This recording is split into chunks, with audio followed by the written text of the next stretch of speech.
हम पहले ही देख चुके हैं कि कॉइल को मैग्नेटिक फील्ड के अंदर घुमाने से ऐसी वोल्टेज पैदा होती है जिससे आप चीज़ें रोशन करने के लिए इस्तेमाल कर सकते हैं। इस वीडियो में मैं आपको बिल्कुल बताऊंगी कि वो वोल्टेज किन चीज़ों पर मुनहसर है और हम इसके लिए एक इक्वेशन बनाएंगे और देखेंगे कि ये वोल्टेज वक्त के साथ कैसे बदलता है, यानी ग्राफ बनाकर समझेंगे। तो यहाँ हम मुख्तलिफ पोजीशंस पर कॉइल की स्नैपशॉट्स देख रहे हैं और हम सबसे पहले ये सवाल कर सकते हैं कि वोल्टेज पैदा क्यों होता है। फैराडेज लॉ के मुताबिक हम जानते हैं कि जब भी कॉइल से गुजरने वाले मैग्नेटिक फ्लक्स में तब्दीली आती है तो वहाँ ईएमएफ पैदा होता है। और यहाँ आप साफ देख सकते हैं कि मैग्नेटिक फ्लक्स बदल रहा है। यहाँ ये सबसे ज़्यादा है और फिर फ्लक्स सिफर हो जाता है। आप इसे हवा की तरह सोच सकते हैं। सारी हवा यहाँ कॉइल से गुजर रही है, लेकिन यहाँ कोई हवा कॉइल से नहीं गुजर रही। तो जैसे जैसे कॉइल घूमती है फ्लक्स बदलता है और यही बदलता हुआ फ्लक्स ईएमएफ पैदा करता है जो वोल्टेज की तरह काम करता है। अब अगर आपको ये जानना है कि वोल्टेज किन चीज़ों पर मुनहसर है और इसकी इक्वेशन क्या है, तो हमें सबसे पहले ये समझना होगा कि फ्लक्स कैसे बदल रहा है। तो आप जानते हैं हम क्या करेंगे। हम सबसे पहले फ्लक्स का ग्राफ बनाएंगे और देखेंगे कि ये वक्त के साथ कैसे बदलता है। तो मैं कुछ मैवर बनाती हूँ, ठीक है। तो वर्टिकल पर फ्लक्स प्लॉट करते हैं और हॉरिजेंटल पर टाइम। तो ये हमारा टाइम है। अब ये करने के लिए हमें एक इक्वेशन चाहिए जो फ्लक्स और टाइम को आपस में मिलाए। और मैं चाहूँगी कि आप वीडियो को पॉज करें और ख़ुद से वो इक्वेशन निकालने की कोशिश करें, क्योंकि आपको शायद पहले से ही पता है कि मैग्नेटिक फ्लक्स कैसे कैलकुलेट करते हैं, ठीक है। तो मैग्नेटिक फ्लक्स कैसे कैलकुलेट करते हैं। हम मैग्नेटिक फ्लक्स ऐसे कैलकुलेट करते हैं कि जब भी आपके पास फ्लक्स एरिया और यूनिफॉर्म फील्ड्स हों तो हम इसे कैलकुलेट करते हैं एन ज़रब बी ज़रब कॉइल का एरिया ए ज़रब कॉस इस एंगल का जो मैग्नेटिक फील्ड और एरिया के दरमियान होता है। और इसमें बहुत एहतियात करें तो एंगल थीटा वो एंगल है जो फील्ड वेक्टर और एरिया वेक्टर के दरमियान होता है। यहाँ पर एंगल 90 लग रहा है, लेकिन वो थीटा नहीं है। तो आपको सबसे पहले एरिया वेक्टर ड्रॉ करना होगा और जब आप ड्रॉ करें तो एरिया वेक्टर हमेशा एरिया के बिल्कुल परपेंडिकुलर बनता है। तो हम इस तरह एक एरिया वेक्टर ड्रॉ कर सकते हैं और यहाँ देखें एंगल यहाँ 0 है क्योंकि दोनों बिल्कुल पैरेलल हैं, ठीक है। तो ये 0 एंगल है।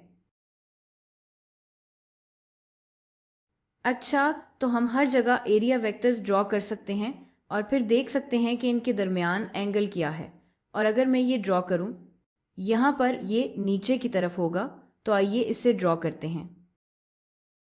देखें जैसे ही ये घूम रहा है एरिया वेक्टर भी घूम रहा है, तो ये नीचे बाएं तरफ ऊपर आता है और फिर बाएं तरफ आ जाता है, ठीक है। और इस तरह एंगल वाज़े तौर पर बदल रहा है।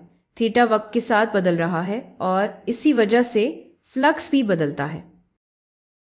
तो अगर मैं अब ये मालूम कर लूँ कि थीटा वक्त के साथ कैसे बदल रहा है तो मेरी इक्वेशन आ जाएगी और मैं इसे प्लॉट कर सकती हूँ। तो मैं थीटा को टी के लिहाज से कैसे कनेक्ट कर सकती हूँ। मैं थीटा को टाइम का फंक्शन कैसे बना सकती हूँ। ये दोबारा हमारी रोटेशनल मोशन की तरफ जाता है। जैसे लीनियर मोशन में हम कहते हैं डिस्टेंस बराबर है स्पीड ज़रब टाइम के, इसी तरह एंगुलर मोशन में हम कह सकते हैं कि एंगल्स कवर्ड बराबर है एंगुलर स्पीड ज़रब टाइम के। तो हम ये कर सकते हैं कि मैं इसे दोबारा लिख लूँ। तो हम लिख सकते हैं फाई बी बराबर है एन बी टे ज़रब कॉस।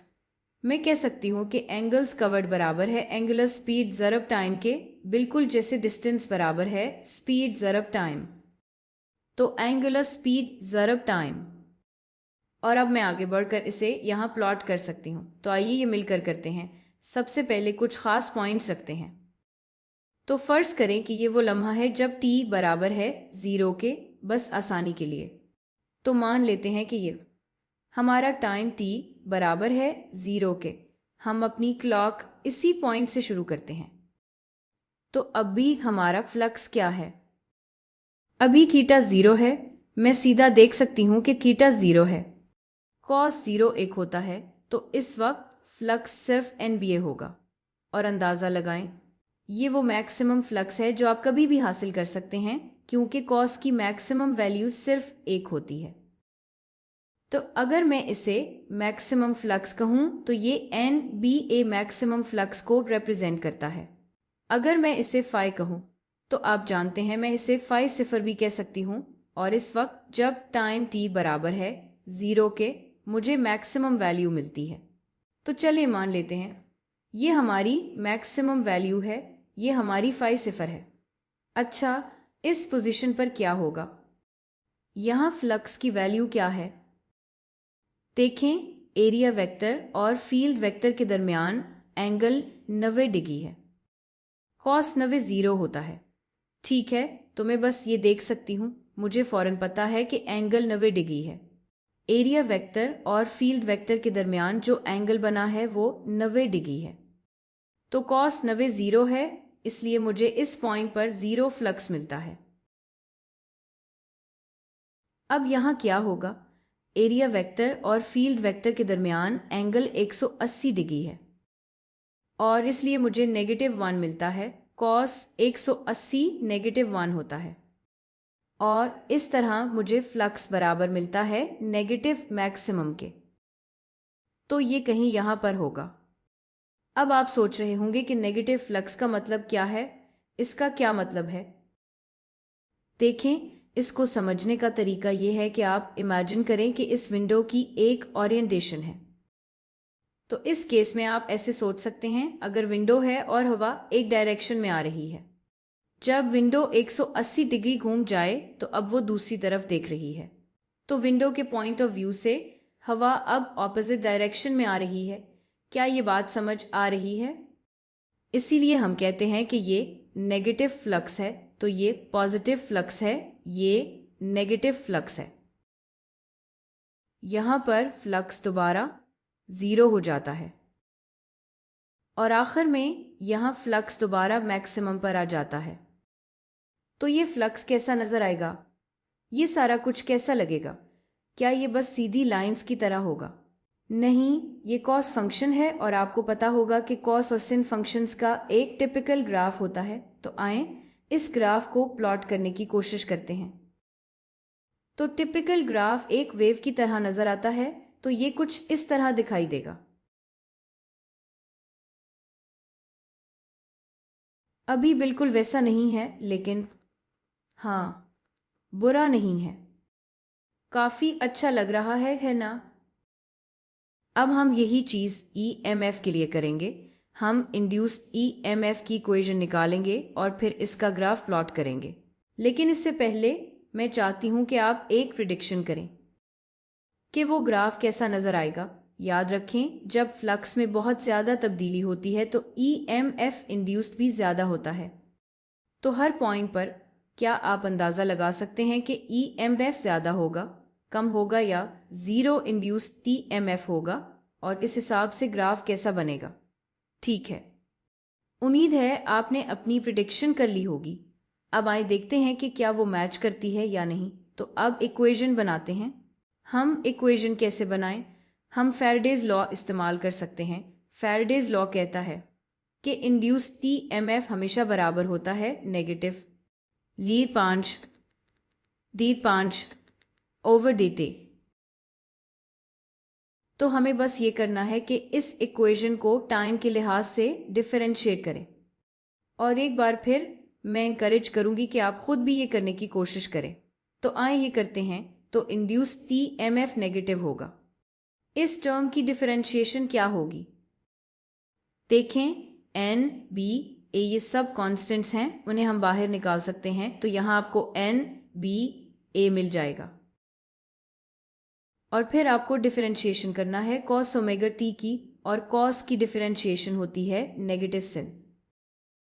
तो माइनस सिन ओमेगा t आ जाएगा और फिर आपको चेन रूल भी इस्तेमाल करना है।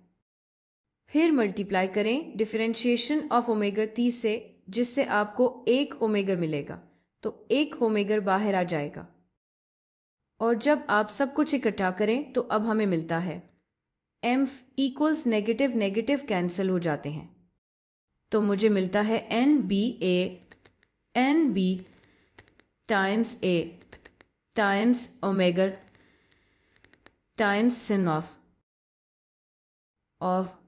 ओमेगा टी, जो असल में एंगल है। और ये हो गया, ये है EMF का एक्सप्रेशन। और बिल्कुल पहले की तरह अब ये मैक्सिमम इंड्यूस TMF को जाहिर करता है, जिसे आप E0 भी कह सकते हैं। तो अब हमें पता है कि इंड्यूस्ड EMF किन चीज़ों पर डिपेंड करता है। ये नंबर ऑफ टर्न्स, फील्ड की स्ट्रेंथ, कॉइल का एरिया और आप इसे कितनी तेज़ी से घुमा रहे हैं, इन सब पर डिपेंड करता है। जितनी तेज़ी से आप घुमाएंगे इतनी ही तेज़ी से फ्लक्स चेंज होगा और इंड्यूस्ड EMF ज़्यादा होगा। अच्छा, अब आए से यहाँ प्लॉट करते हैं। तो और जब ओमेगा टी ज़ीरो हो, जब टी ज़ीरो हो, जब थीटा ज़ीरो हो, sin ज़ीरो भी ज़ीरो होता है, तो इस पोजीशन पर आपको इंड्यूस्ड TMF ज़ीरो मिलता है। ये तो इंटरेस्टिंग है। क्या आपने ये प्रिडिक्ट किया था? इस पॉइंट पर, इस पोजीशन में आपको EMF ज़ीरो मिलता है। अच्छा, फिर जब ये 90 डिग्री घूम चुका हो, sin 90 1 होता है, तो अब इस पोजीशन पर आपको मैक्सिमम EMF मिलता है। तो मान लीजिए हमारा मैक्सिमम TMF है और मैक्सिमम TMF यहाँ कहीं होगा। फिर इस पोजीशन पर ये 180 डिग्री का एंगल घूम चुका है और अब sin 180 फिर से ज़ीरो हो जाता है, तो यहाँ आपको ज़ीरो मिलता है। और फिर इस पॉइंट पर आप 270 डिग्री घूम चुके होंगे, sin 270 - 1 होता है, तो अब आपको नेगेटिव मैक्सिमम मिलता है, तो आपको यहाँ कहीं मिलेगा। और आखिर में जब आप यहाँ पहुँचेंगे तो आप पूरे 360 डिग्री घूम चुके होंगे, साइन 360 या 2 पाई ज़ीरो होता है, तो EMF फिर से ज़ीरो हो जाता है। तो आपको ये प्लॉट करना है। आइए ये करते हैं। एक और साइन वेव कुछ इस तरह नज़र आएगी। तो हमारा EMF भी एक साइन ग्राफ है। ये पॉजिटिव E0 और नेगेटिव E0 के दरमियान फ्लक्चुएट करता है और इसीलिए हम कहते हैं कि ये ऑल्टरनेटिंग वोल्टेज है। तो यहाँ से यहाँ तक जाने में कितना टाइम लगता है, ये इस पर डिपेंड करता है कि आपको अपनी रोटेशन मुकम्मल करने में कितना टाइम लगता है। तो अगर आप इसे 1 सेकंड में 100 बार घुमाएं तो हमारा EMF प्लस E0 और माइनस E0 के दरमियान 100 बार 1 सेकंड में चेंज होगा और इसी को हम फ्रीक्वेंसी कहते हैं। इंडिया में फ्रीक्वेंसी तकरीबन 50 Hz है, यानी कोयल को 1 सेकंड में 50 बार घुमाया जाएगा और इसी तरह हमारा EMF भी 1 सेकंड में 50 बार ऑल्टरनेट करेगा। आखिर में एक अजीब सी बात जो आप देख रहे हैं वो ये है कि इस पॉइंट पर जहां फ्लक्स मैक्सिमम है, मुझे ज़ीरो EMF मिल रहा है और जब फ्लक्स ज़ीरो है मुझे मैक्सिमम EMF मिल रहा है। ये क्या हो रहा है? मैंने तो बिल्कुल इसके उलट सोचा था। आपको क्या लगता है यहाँ क्या हो रहा है? देखें, फैराडे हमें याद दिलाता है कि मुझे फ्लक्स से फ़र्क नहीं पड़ता, मुझे फ्लक्स के चेंज से फ़र्क पड़ता है। ठीक है, तो इस पॉइंट पर अगर आप इसे ऐसे सोचें जैसे ये एक पहाड़ है, तो इसकी हाइट फ्लक्स को जाहिर करती है। फैराडे कह रहा है कि मुझे हाइट से फ़र्क नहीं पड़ता, मुझे ये बताएं कि हाइट कितनी तेज़ी से चेंज हो रही है। तो फ़र्ज़ करें आप यहाँ कहीं खड़े हैं, यहाँ कितनी स्टीपनेस है? ज़्यादा नहीं, ये काफ़ी फ्लैट है ना? तो यहाँ स्लोप ज़ीरो है। आप एक कदम आगे बढ़ाएं तो फ़ौरन नीचे नहीं गिरते, आपको ये जगह काफ़ी फ्लैट लगती है। इसीलिए इस पॉइंट पर फ्लक्स बहुत तेज़ी से चेंज नहीं हो रहा, स्लोप ज़ीरो है और इसी वजह से यहाँ EMF भी ज़ीरो है। अच्छा, अब इस पॉइंट की बात करते हैं। इस पॉइंट पर चाहे फ्लक्स ज़ीरो है, अगर आप यहाँ खड़े हों तो देखें ये बहुत स्टीप है, बहुत ज़्यादा स्टीप। आप एक कदम आगे बढ़ाएं और फ़ौरन नीचे चले जाते हैं, तो यहाँ बिल्कुल वाज़ेह है कि स्लोप बहुत ज़्यादा नेगेटिव है और इसीलिए यहाँ हमें बहुत ज़्यादा पॉजिटिव EMF इंड्यूस हो रहा है। क्यों? क्योंकि लेंज़ेज़ लॉ में माइनस साइन है अगर फ्लक्स चेंज हो रहा है, अगर फ्लक्स कम हो रहा है, तो EMF फ्लक्स को बढ़ाने की कोशिश करता है और आपको पॉजिटिव EMF मिलता है। ये भी समझ आता है। यही चीज यहां भी होती है। इस पॉइंट पर आपके पास बहुत ज्यादा नेगेटिव फ्लक्स है, लेकिन इसमें कोई खास चेंज नहीं है। आप यहां आराम से खड़े हो सकते हैं, कोई स्लोप नहीं है। आप एक कदम आगे बढ़ाएं, हाइट में बमुश्किल कोई फर्क आता है और इसीलिए यहाँ EMF भी 0 है और यही चीज यहाँ भी है। अगर आप यहाँ खड़े हों तो स्लोप देखें, बहुत ज्यादा है। ये बहुत स्टीप है, आप एक कदम आगे बढ़ाएं तो फौरन बहुत ऊपर चले जाते हैं। तो यहाँ बहुत ज्यादा पॉजिटिव स्लोप है और इसी वजह से यहाँ बहुत ज्यादा नेगेटिव EMF इंड्यूस हो रहा है। ठीक है, तो उम्मीद है कि ये सब आपको अच्छी तरह समझ आ रहा होगा और यही सिलसिला यहाँ भी जारी रहता है। आपको 0 स्लोप मिलता है और इसीलिए आपको 0 EMF मिलता है।